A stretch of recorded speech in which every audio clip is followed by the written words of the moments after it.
trying this COVID stuff, right? Trying to do in person as well as distance wise and having it recorded. So obviously some challenges in doing that, but we shall prevail.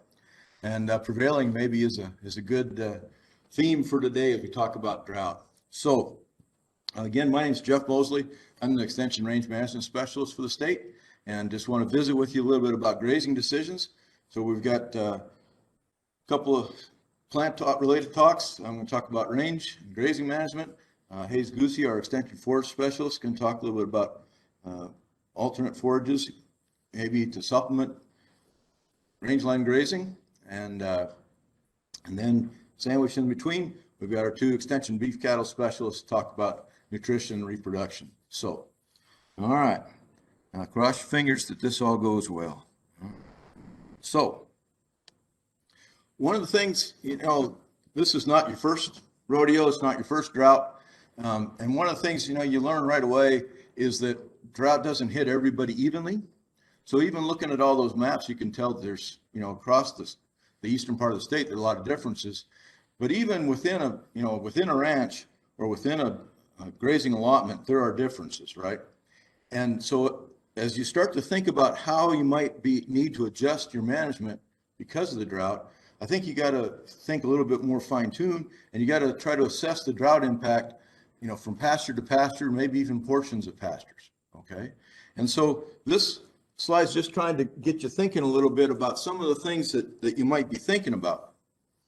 And we don't need to dwell on it a lot, but just, give you some things to start churning over in your brain. I mean, one would be weeds, right? So one thing we know is that if weeds were a problem before the drought, okay, they're going to be more of a problem during the drought and for the year or so after the drought, right? And why would that be? Well, oftentimes, right, the weeds, those weedy forbs, they tend to be ones that capture the moisture early and get going. And so in a drought year like this, if there is any moisture to be had, they're going to use it. And they're going to come through the drought less scathed anyways, right, than some of the more desirable grasses. That's going to give them a competitive advantage next year when drought is over with. And so while the desirable grasses are kind of coming slowly out of the drought, weedy forbs are off and going, okay? So right now, if you have places on your place, and everybody's got them, where you have some weedy forb problems maybe, that those places are going to have more weedy forbs. The grasses are going to be more stressed in those places, and those places then might be some places that you might want to, think about making some special management. And the same thing would go along with poisonous plants, right? In fact, a lot of the poisonous plants are weedy forbs. So they tend to get growing early. They don't tend to get grazed very heavily. And so again, the competitive advantage is going to shift. And during a drought, even if you don't get more poisonous plants, you can oftentimes have more toxicity problems, right? So the poison's in the dose. And a lot of times the animals are out there eating those poisonous plants, but you don't have very many problems. Why? Because you've got that alternate forage there to buffer, okay? If you get into a drought situation and the weedy poisonous forbs are growing and desirable grasses not so much because of the drought, you just lose that buffer. And while that may be not a really big problem during the year of the drought, it can be a real big problem in the year coming out of the drought. So again, as you start thinking about how you might need to adjust your management, think about poisonous plants. And then how about something like grass tetany, right? So you have that green, lush, fresh growth in the spring. And what is it that tends to buffer that so you have less tetany problems? Well, it's the old dead carryover grass, right? So Megan was just talking about, it's been dry, might not have a whole lot of dead carryover grass from last year. So maybe there's some places in spring pastures where you might have some tetany problems. Might even have some more tetany problems next year, right? Because if it's really dry, like it's starting to shape up to be, there's going to be less carryover grass. And so turnout next spring could be really problematic. I mean, when, of course, the drought will end, we'll have, buku amounts of green growing grass, but without that carryover grass from the year before, now we got some tetany problems. And so trying to think about, can I delay turnout a little bit to get a little more structure in those plants, right? Or maybe some places I need to provide some supplement where I haven't ever before, right? Some things to think about there. Another way to try to help you judge how much to tweak your management is to, and assess the drought impact, is to think about when a pasture was grazed last year, okay? And so I would pose this question to you. Is grazing during drought harder, if you will, harder or softer on a plant? Is grazing during a drought year, is that harder on a plant than normal? Or is grazing during a drought year easier on a plant than normal? What do you think? Yeah, this is Montana, so we're going to be bold, right? And what do you think? So I need a show of hands, all right? And you don't have to worry because nobody on the recording can see you, all right? But how many of you think that the grazing during a drought year is harder on a plant? All right, that was quite a few, all right? And how many think grazing during drought year is easier on a plant? Oh, got a couple of those too. And how many think it's like the Scarecrow in Wizard of Oz, it's both ways? Both easier and harder? All right. Well, that's the way I would answer it anyways. I think it depends, okay? It depends on when the grazing occurred in relation to the drought. Okay, so think this through with me. And for those of you who are thinking that grazing was more harder on a plant during a drought year, I'm guessing you were thinking maybe that the grazing occurs and because there's a lack of moisture, the plant just doesn't have a chance to regrow and recover. And because of that, that grazing disturbance, that event is probably harder on the plant. And that makes sense, right? But the one silver lining, if there is such a thing about drought, is that summer dormancy hits earlier than normal, right? So you get a little bit of moisture, hopefully, to get started.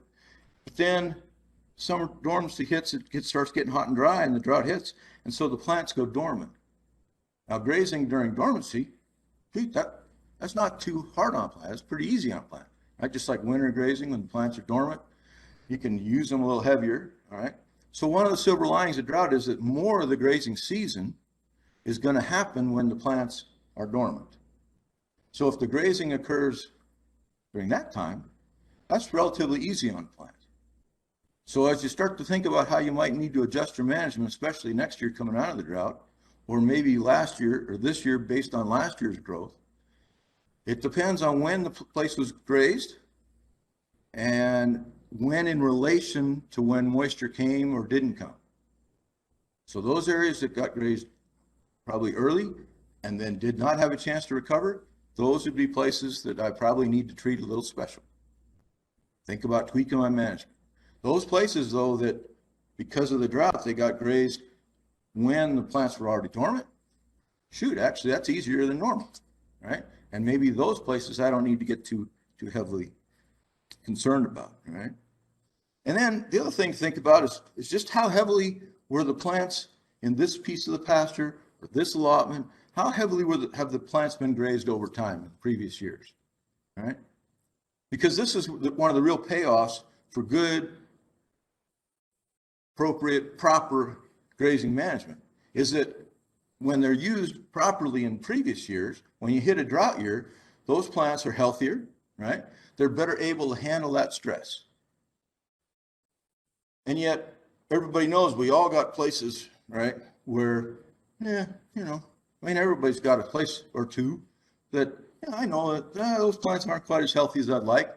We've been playing with that, trying to figure out ways to fix it for a long time, all right? So everybody's got that situation. Or maybe you just overdid it a little bit, for a year and you're trying to get it to recover. Well, those are the places, though, then, where the plants going into the drought were a little weakened, right? Well, you know what's going to happen, right? The drought stress is going to hit. Those are the plants that are going to feel it the most.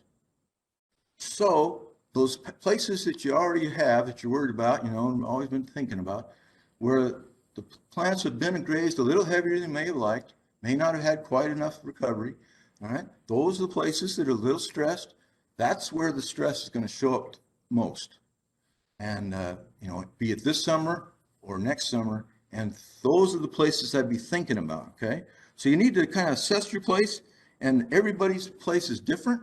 And so the degree of, that you need to adjust your management is going to vary. But one thing you know, if you live here, right, is that drought is normal, right? And this threw off a lot of the early pioneer settlers, right, that came from more humid environments in the East and Midwest, and got to the West, and it's like, wow, it's kind of dry here, Instead of 30 or 40 inches of precipitation, maybe we're dealing with 11 to 14 or something. And oh yeah, instead of it coming regularly, spread throughout the summer, it comes in isolated months. And oh yeah, instead of, growth occurring all throughout the summer, here we get it in a flush in the spring. And all those conditions are different, right? So it's taken a long time, but it hasn't taken all this time. We know drought is normal, right? So a ranch that's been around for this long, it's been sustaining itself for this long, you've already dealt with drought numerous times. In fact, in Montana, you can pretty much count, no matter where you are, that at least 2 years out of every 10 will be a drought, right? And so for long-term sustainability, for economic sustainability, a ranch has got to be able to be set up, right, to deal with 1 or 2 dry years in a row every decade without having to make lots of changes. If you find yourself in a situation where every time it's just a little dry, that we're faced with massive change needed, well, you probably need to reevaluate, what you're doing. But most people that were in that kind of situation, man, they're out of business. They've been out of the picture for decades, right? So that drought's normal. And that some places experience drought more often than others. And so we'll pick on our friends in Webo. If you look at the weather records in Webo, it's about 4 years, sometimes 6 years out of every 10 is a drought year. And then they get a few really good years. All right. So the folks there in that environment, or Terry is another place, Prairie County, where, these drier years come more frequently, so their management has to be set up to deal with that. Richland County's, pretty good. A lot less variable that way. But still, when you get a big one, they can really hurt. And this is shaping up to be one, right? And 2017 was a big one for a lot of eastern Montana. So drought's inevitable, drought's normal. It's always dry. It's just some years are drier than others. All right. So on one hand, you say, well, I shouldn't need to get too worried about drought. And part of that's true, right? Part of it should be a normal piece of business. And yet, we know that sometimes it is way dry. Okay. One of the things that try to help people try to think about, I guess, is that, if it's drier than normally dry, if you will, then you got to probably adjust your management. Right? Abnormal weather requires abnormal management.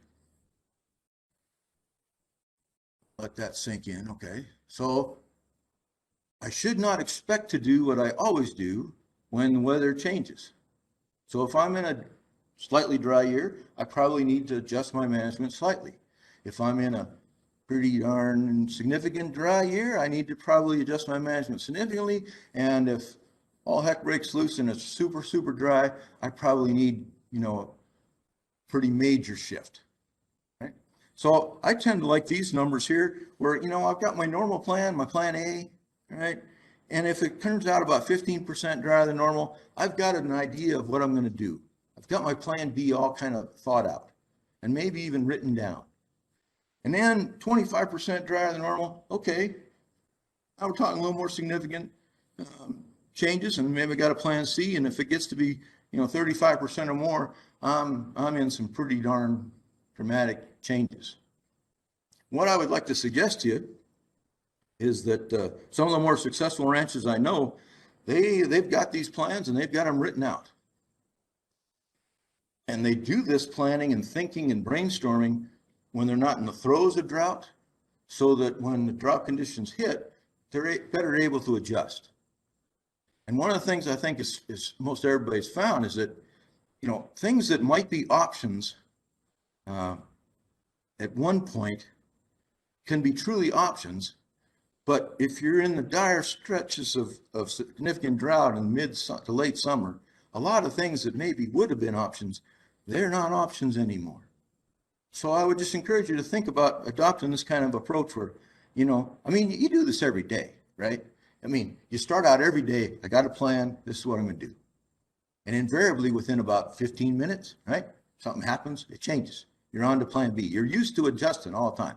All of a sudden I got to run for parts or my spouse has got to run for parts or whatever, but something's going to happen and you change. And a lot of those small changes you can do on the fly, but these kind of changes, some of them you can't switch that fast. So it's a good idea to think about them and think about it ahead of time. And then I would actually try to write it down. So if nothing else, it'll give you a better feeling. Like if you're making your plans right now, by the time you get to June or July, you know what you're going to do, depending on the conditions. You've already thought it through, and you're not making just, really pressure decisions in July because you were making them in April and May. So I'm reminded of this quote, this idea of abnormal conditions requiring abnormal management. It means you got to think about changing, right? So there was a guy named Dean Cromwell. Most people probably never heard of him, but he was a famous track coach. He was at the University of Southern California, and he's actually coached more U.S. Olympic gold medal winning athletes than anybody in history. He also had more NCAA champions than anybody in history. And obviously he was a great motivator. And he put it this way, right? You can if you think you can, but if you've made up your mind you can't, you're absolutely right. Okay? So as you start thinking about options, you got to adopt this idea, at least, that maybe I could. And if I think I might be able to, then maybe there's a chance I can pull it off. But if I started out from the chute and I think there's just no way I can change, well, it's a self-fulfilling prophecy. You've already made up your mind. You won't be able to change, all right? So it's this I can versus I can't, all right? Dean Cromwell, again, if you've made up your mind you can't, then you're absolutely right. Versus, you know what? I could do that. I can, maybe, right? I almost always can do something. That doesn't mean it's a good idea, right? I mean, there might be a really good reason why I choose not to do it, but at least I thought about it. Now think about your normal plan A, your normal management. There's a reason why you do things the way you do, right? And it probably took decades to figure out what seems to fit your situation best. And here I am saying that after all that effort and experience and everything that went into figuring out why you graze where you do and when you calve and when you market and everything you do, right? This is suggesting that you're going to have to, if the weather's abnormal, you're going to have to change that. Well, again, you probably wouldn't be in this business if you weren't able to adapt and handle change, all right? But as you start thinking about options to change, what I'm encouraging you to do is just have a wide open brain, right? And consider some, harebrained ideas, right? There might be a really good reason why you choose not to do that. There's obviously a really good reason why you've chosen not to do that in the past. But could you do it this year or next year? Maybe. And sometimes it's fun to have a friend, a neighbor, brother-in-law, an extension agent, right? But I found investors, sister-in-laws and son-in-laws, daughters and son-in-laws work really well. Sometimes their ideas are a little more out there because they're not tied into as much tradition. And sometimes they can see something that maybe other folks tied too close to the operation can't. But I'd encourage you just to open up your brain and think about things, okay? So we're just going to hit on some things just to get you thinking, all right? So one option with dealing with drought, either this year or in the coming year after, is you could cull deeper, right? So I'm going to reduce the amount of forage I need, but I'm going to cull deeper, okay? Some people would say, all right, well, which animals have the highest nutrient requirements? Well, that's my young animals, my young cows, my replacements, right? So those are the ones that are going to fall apart the most in the drought. So if I need to cull a little deeper, Those are the ones that are going to go. Other people would say, yeah, but wait a minute. That's the future of my herd. I got my best genetics in those animals, right? I've already got a fair amount of money maybe invested in those. Why would I want to get rid of those? Well, they might bring more money if you have to sell them, right? But there's pros and cons here, and I think that probably both Megan and Carla are going to go through this. Some of the talk about it. Another thing you do is try to wean earlier. How early can you wean a calf? How old can a calf survive and thrive? You know, how old does it need to be before you can wean it? Everybody tried the early weaning? Push it early. What do you think? 30 days? I wouldn't push it quite that much. How about 2 months? 60 days? Well, how about 90 days? Research has shown you can probably push it that young. All right. Now that's going to create some challenges.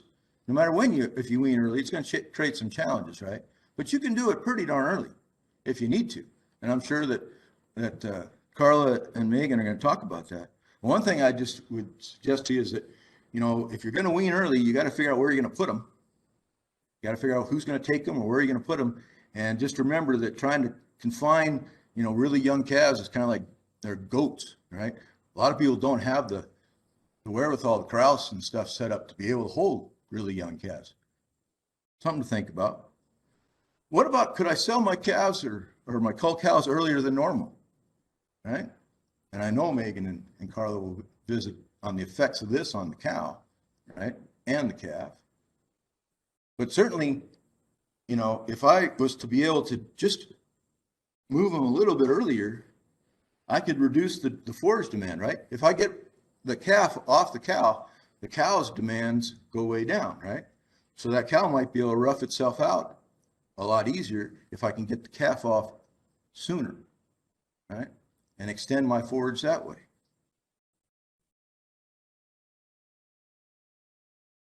I've got a friend of mine, he believes in this, in having this option so much that he built it into his private treaty contracts every year. He wants to be able to have the option to sell, to market, to ship earlier, okay, if weather conditions are poor, turn out to be poor. So he's making this into the contracts early on.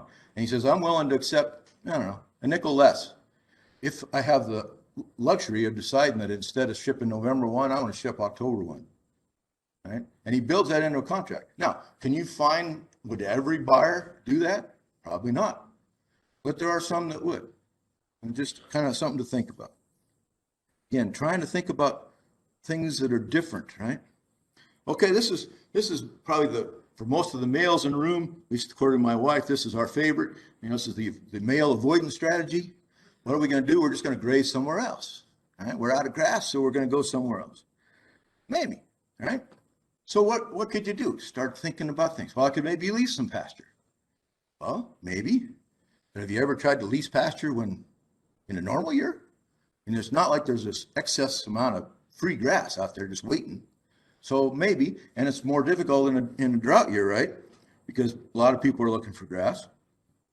But I'll give you one quick example of something, just again to stir the brain.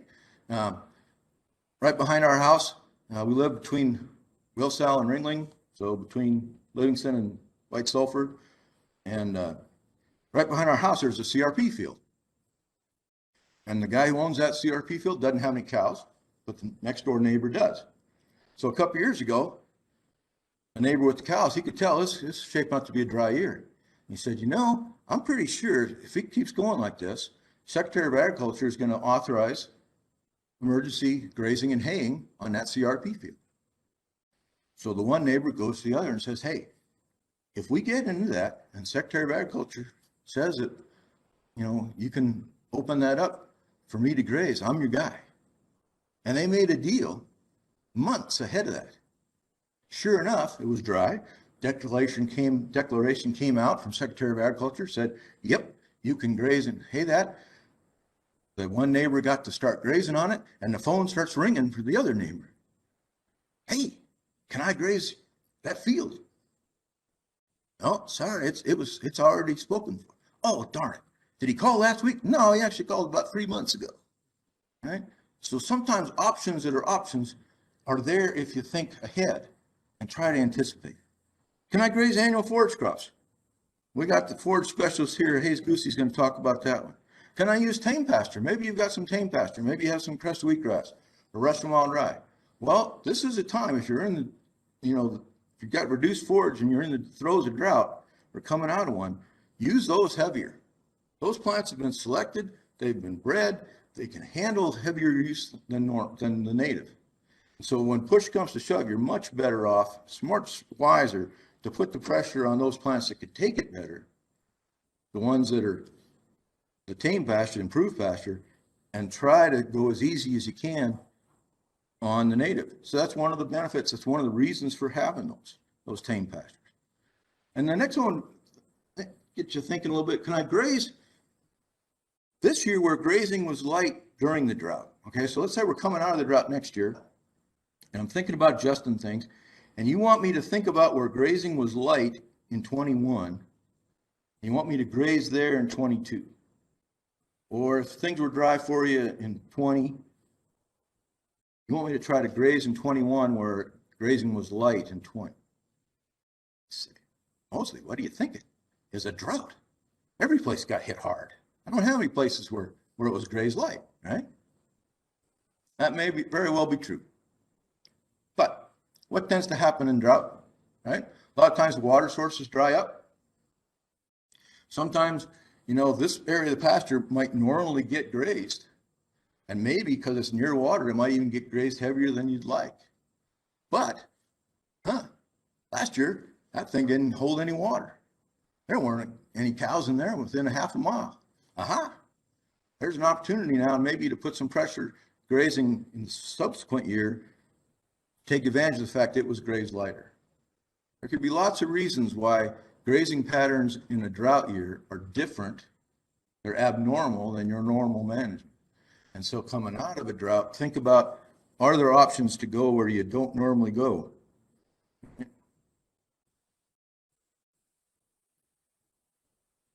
Can I adjust the timing of grazing? Okay. So a really good idea would be to find those places that were grazed either lightly or ungrazed last year, or if we're talking about coming out of the drought, places that were grazed lightly or ungrazed in 21, those are places I'd like to try to put my early summer grazing in 22. And I know that's different. There's a reason why you don't normally do that way. But those are the places that could best handle it, right? Places that got ungrazed or lightly grazed during the drought. Or like we talked about before, if you have places that were grazed after plant dormancy, man, those plants came through drought pretty well. They're ready to take it on coming out of the drought, right? And that probably means doing things different. I mean, there's probably a really good reason why you don't normally graze this particular pasture at this time of year. Maybe it's water, right? Maybe it doesn't have a reliable water source at that time of year. Well, have you ever hauled water? Anybody in here ever hauled water? I've hauled water. I hauled water for 3 years, every day of the year to a set of steers. I hope I never have to haul water again, right? It's hard on equipment. It takes a lot of time. It gets a little monotonous, right? But if it meant holding on to some cows instead of having to ship them down the road, I think I could haul water for a while, right? Is that an option? Do you have an old truck that can handle it? It's going to beat it up, right? Do you have a water tank to put on the back? When was the last time you looked at the valves and the gaskets? Maybe I should be thinking about setting that thing up just in case I need to haul water later, right? It could be an option. If I need to run to the hardware store to try to find some of that stuff, the day before, it might not be so doable.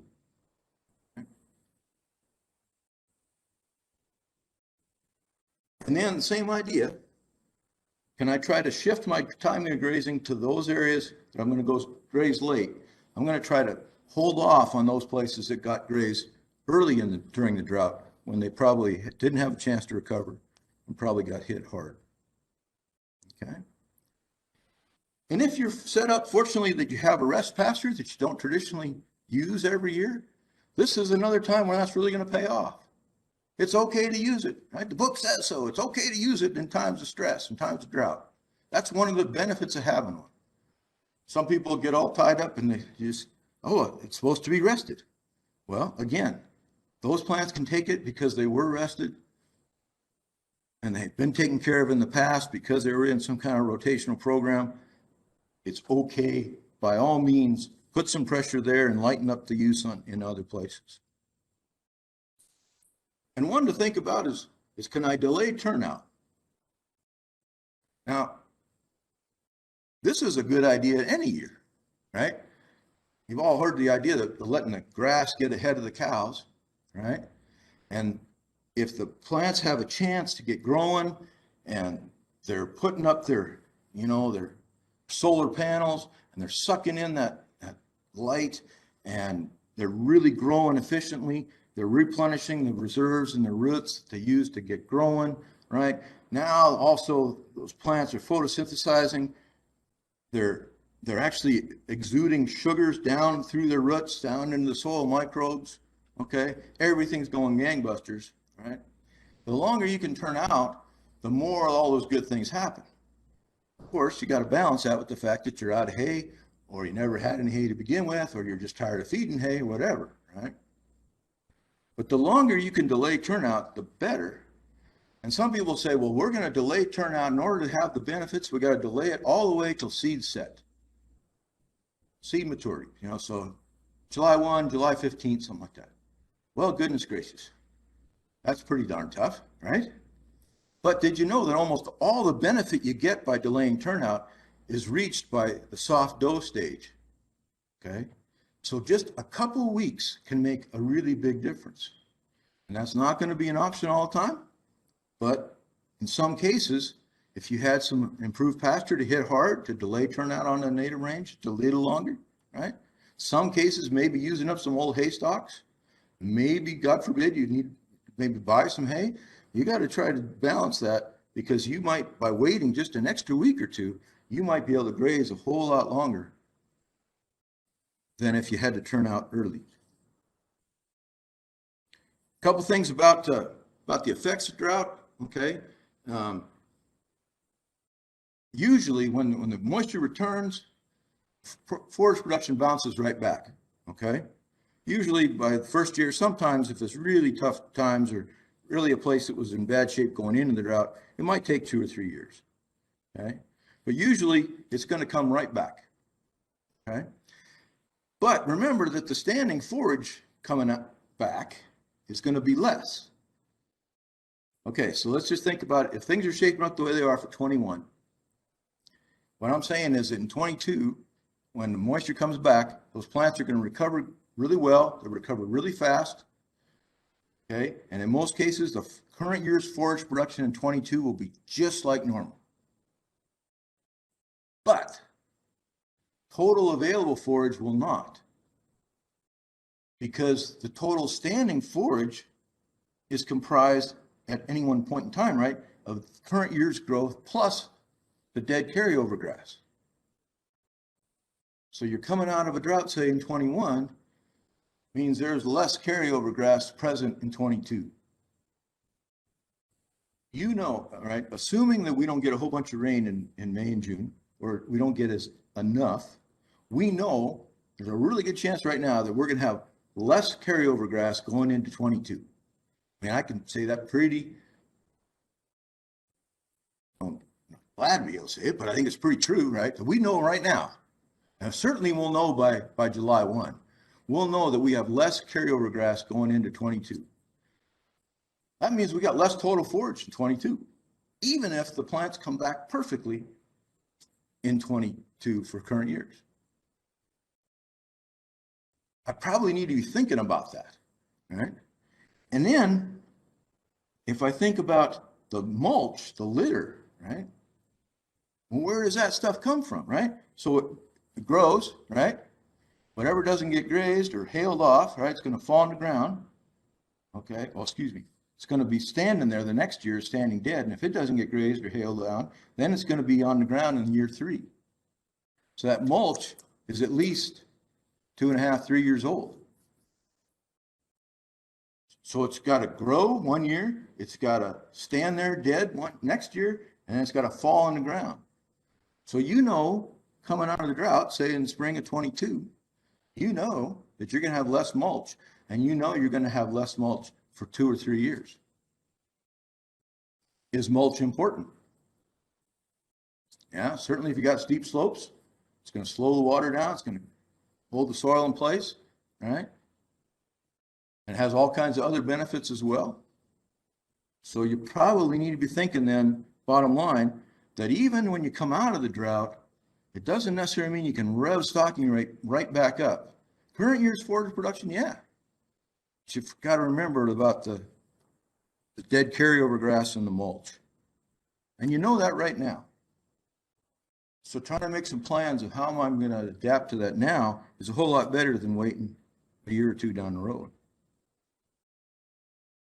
Again, grazing during early in the drought, post-drought year might hurt, but if you can graze it moderately, and especially if you can wait till soft dough stage, you won't impact it, okay?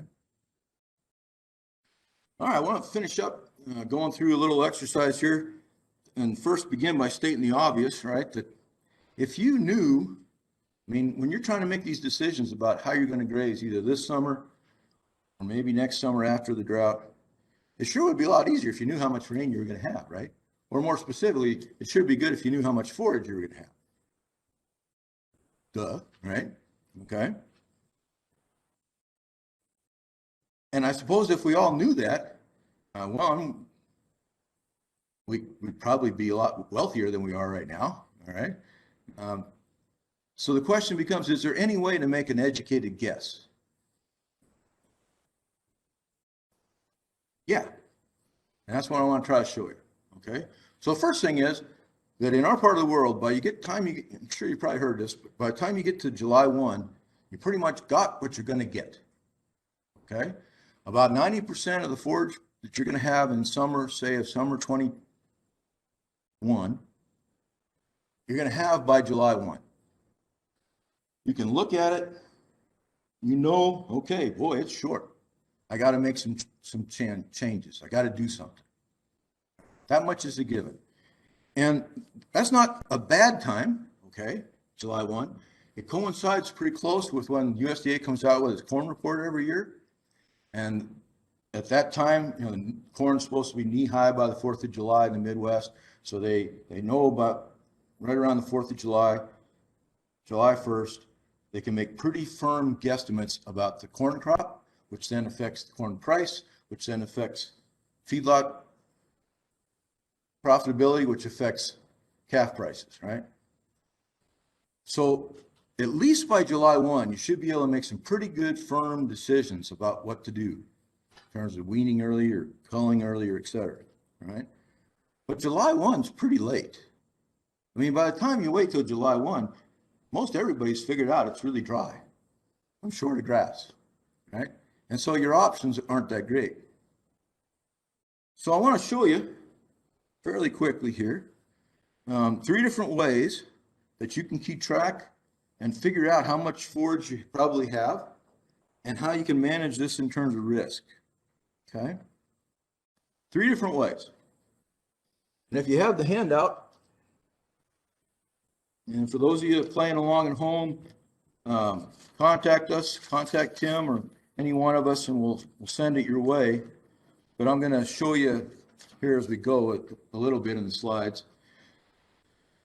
But the first method is keep track of April, May, June. And Megan already hit on this, that most of the forage production we get, especially in the northern Great Plains, depends on how much rain you get in April, May, June, okay? So if you keep track of how much moisture, how much precipitation you get in April, May, June, and you compare that to the normal amount, the amount you got compared to what you normally get, that percentage correlates really well to the amount of summer forage production you have in percentage, okay? So if I get half the rain as normal in April, May, June together, that's a pretty good reflection that I'm going to have about half as much of forage normal as I get. It's not telling you pounds per acre of forage, just compared to what you normally have, okay? Another way you can do this is real similar, and this is to go based on the crop year. And to do this one, you start counting the fall moisture, and then you go and count the spring moisture as well. Typically in Montana, if you're west of the Continental Divide, the crop year works pretty well. If you're east of the Continental Divide, the April, May, June works better. And if you're in the middle, you can average them, okay? So if you're, Billings to Choteau, right? Billings to Augusta. If you're in this kind of middle range, especially if you're in the foothills or the mountains a little bit, what I like to do is I compute this both ways, April plus May plus June method and the crop year method, and then I average them, and that seems to reflect it. For here, I would just encourage you to use April, May, June, okay? And so if you don't want to clip it, somehow quantify it, by the time you get to July 1, if you just add up April, May, June precip that you receive compared to the normal, okay, you'd have a quantitative, pretty darn accurate guess of how much forage you have. If you had half the rain as normal in April plus May plus June, you got about half the grass. So if you need somehow to quantify it, that's not too bad. But what I really want to concentrate on is showing you that you can also use this to manage risk, okay? So in this example, we're just going to use the April plus May plus June method, okay? And if you follow along in the handout, you have a chart that looks like this. I'm using Helena just because it's our state capital, so we can all relate perhaps. But what you do is you look at 30-year weather records, okay? And the second sheet there shows you where you can obtain these. You can do this for any major community in the state. Used to be for a lot of smaller places, but budget cuts have reduced the number that they keep track of. But you can find at least all the county seats. And again, it's all based on percentages, so it works out pretty well for most everybody. But if you you can make a little chart, and it's based on 30 years of weather, okay? There's nothing super special about 30 years, except by international convention, that's what people use. The idea is that it's a long enough time period to show some variability, and yet you're not going back too far out of maybe, climate or weather cycles. So you make a little chart like this. So if we're looking here through to 2020, that would be 1991 through 2020. So I started off here, I got 91, then 92, and then I just broke it, right? Because that would take up a lot on the slide. But you have it in front of you on the sheet, and then you get down to 2020, and then you make this little chart, okay, based on April, May, and June. Then you got to do a little bit of Excel work, a little bit of arithmetic, and add up May and June, and then you need an April, May, June column that's total, okay? And once you set this up, then all you got to do every year is lop off the top line and add the new year, okay? And I would encourage you to do this. There are a lot of folks that have been using this in the state, and it seems to work pretty well, okay? But if we look at this example here for Helena, you can see that there's an average for April, an average for May, and an average for June, right? And the average line, that's the mean, but there's also the median. Okay, so average, everybody kind of, mean, kind of remember all that. You add them all up and divide by in this case, 30 years, you get your average. The median is what? Anybody have a child like I do in 5th grade math? You're probably really up on median. Okay. Median's where you line them all up from least to greatest. Median's the one in the middle. And with precipitation data, okay, median is a much better reflection typically of normal than is the mean. The reason is, especially say in really dry parts of Montana, you got a lot of dry years, and then every now and then you get a really big year. And that skews the mean. It inflates it. But if you look at the median, it's a much better reflection than normal. In Montana, the mean and median don't differ a whole lot for most places, but I would encourage you to look at your place as you make one of these charts. But if you compare here, the April plus May plus June mean for Helena in the past 30 years is 5.06 inches. The median's 5.00, hardly a difference. But there are some places in the state where the mean and median diverge quite a bit. So I would suggest you use the median. You know, it used to be that was a little tedious because you had to do all this, line them up from least to greatest and count and find the one in the middle. Now, if you do this like in Excel, it does it just as fast as the average. You don't have to do it on a calculator. It's a lot easier. But here you go. All right. So you make a little chart like this. Your forage production in summer of 2021 would be 100% of normal if you got 5 inches of rain in April plus May plus June, because that's the long-term median. All right? If I got 5 inches of rain in April plus May plus June, my forage production in summer 2021 is 100% of normal. All right? But what if I don't? Okay. So let's just go through this example, wrap it up. Okay, and this is how you can use these weather data. They're public data. It doesn't take any time, hardly at all, to get them. You got the sheet that tells you where to access it. Well, let's just try going through this example, okay? So I know that the long-term median is 5 inches in April plus May plus June. What I'm going to do is I'm going to keep track of the weather. I'm going to keep track of how much precipitation I got in April. So let's say I got half an inch in April, okay? I normally get what, 0.78, but I only got half an inch, all right? That means in order to get to normal, how much do I need? I normally would get April plus May plus June, 5. If I picked up half in April, it means I got 4.5 to go, and I've only got May and June to get there. That makes sense so far? Okay. So I can take a look at the last 30 years, and I can see how many times in the last 30 years did we receive at least 4.5 inches in May plus June. All right. So if you have the whole chart in front of you, you can look down the May plus June column and you just count. There's 30 lines there. How many times in the last 30 years did we receive 4.5 or more inches in May plus June?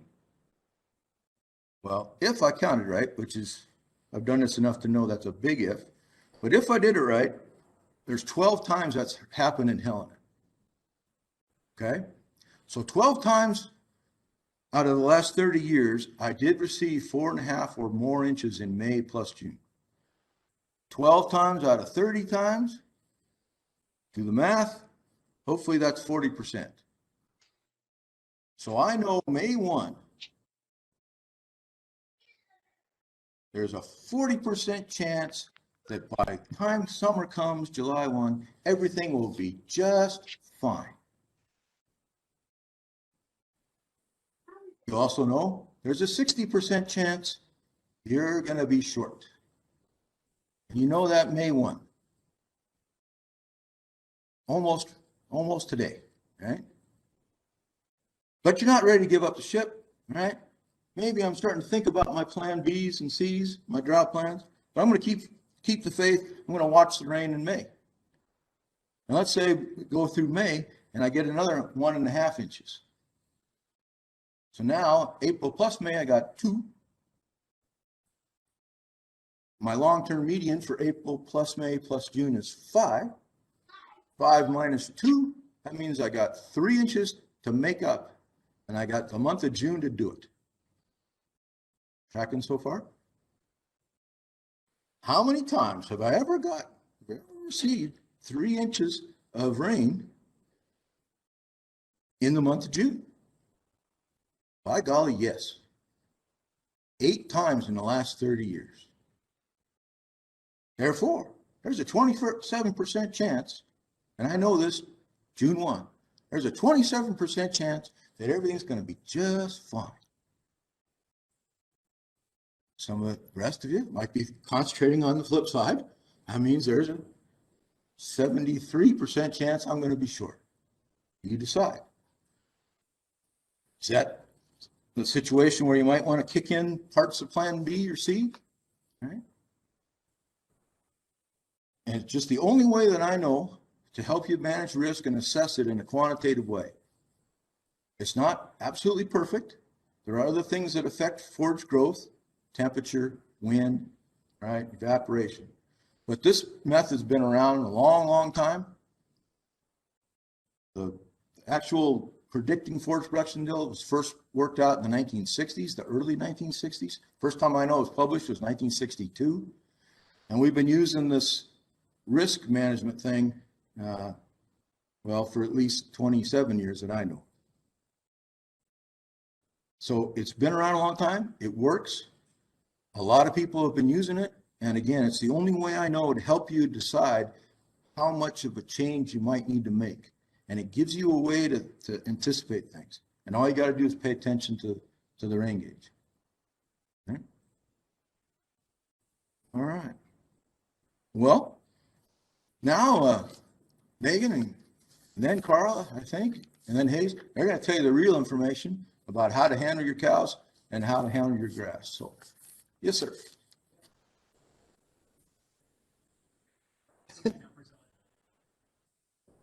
Yeah, see, I've been talking about this. I don't have any new material, you know, and which, you know, and I hate the fact that we have to keep talking about drought every 4 or 5 years. But yeah, so I don't know. It'd be interesting to see how well it matched up.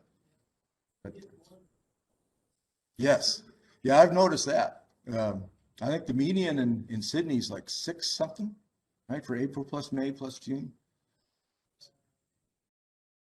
Okay, so right around 6. Yeah, so you guys see, in a normal year, you're getting a whole inch more, right, than Helena is in a normal year. But you know, when it doesn't much matter when the drought hits and times are tough, and there's no way to sugarcoat that. You all know that. But at least you can try to be thinking about how to adjust. And you know, I hate to be, I don't want to be Chicken Little running around, you know, the sky's falling, drought, drought, drought. There is time to, you know, for good things to happen. I mean, it can rain a bunch in May and June. You can see those kind of numbers. It can recover, right? But when you're at 28%, I think Tim had up there of normal, you know, something like that, it means you had a really dry April. It means it's worth thinking about, and it's worth having a session like this to at least start thinking about it.